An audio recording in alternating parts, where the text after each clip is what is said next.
Agradecemos muito as inscrições e cadastramento de vocês aqui no canal. Fazemos uma campanha para que até fevereiro de 2017 dobremos o número de inscritos. Por favor, compartilhem entre os contatos de vocês e solicitem que as pessoas também se inscrevam e se cadastrem aqui no canal. Para nós é fundamental a participação de vocês.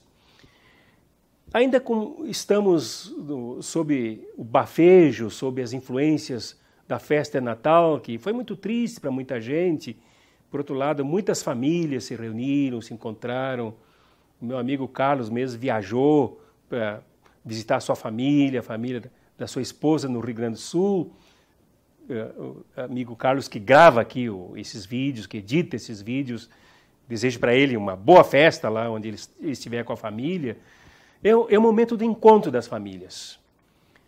E queria lembrar aqui uma passagem, aliás, eu falei no vídeo anterior sobre Dom Paulo Evaristo Arnos, que faleceu agora na metade de dezembro.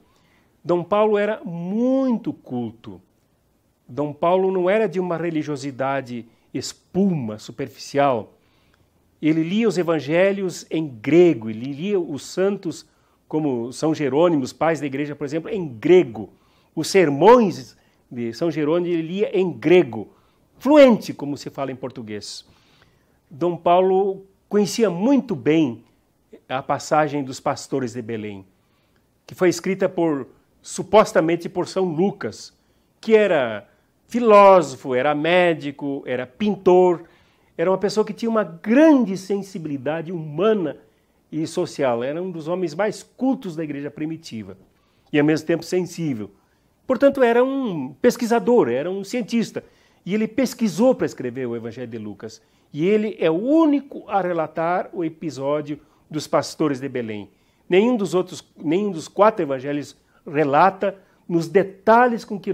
Nem detalhe, nem de forma nenhuma, mas São Lucas relata com detalhes um verdadeiro drama enfrentado pelos pastores de Belém.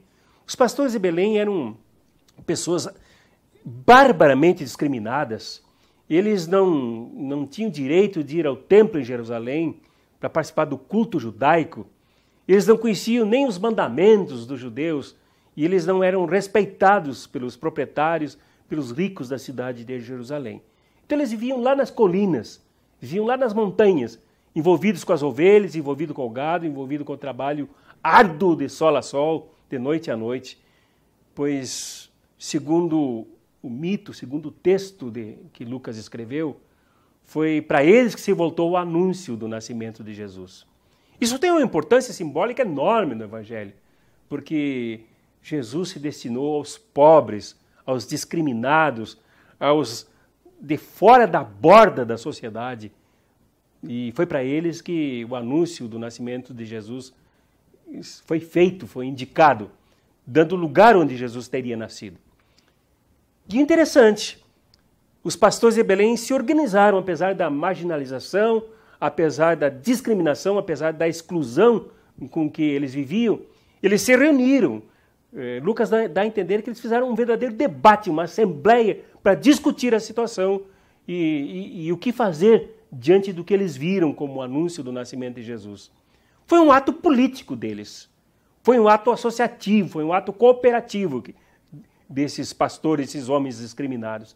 Aí eles decidiram seguir viagem até Belém. E seguiram viagem. Passaram muitos anos viajando até chegar a Belém. Ao chegar em Belém, eles se depararam com o que aconteceu e aí termina o episódio. O que se enfatiza muito nesse relato é o canto dos anjos, que houvesse paz entre os homens de boa vontade.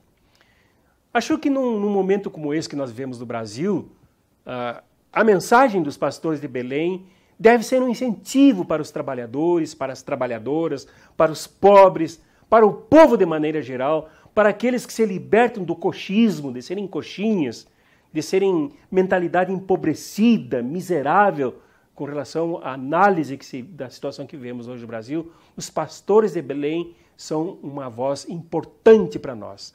Só venceremos essa crise, só retomaremos o Brasil, só ocuparemos um Estado que seja inclusivo, seja um Estado social, se nós nos levantarmos e sairmos das discriminações do estado de miserabilidade em que nos colocaram com o golpe dado, o golpe parlamentar, judicial parlamentar, que exclui milhões de pobres e até de trabalhadores categorizados na sociedade brasileira.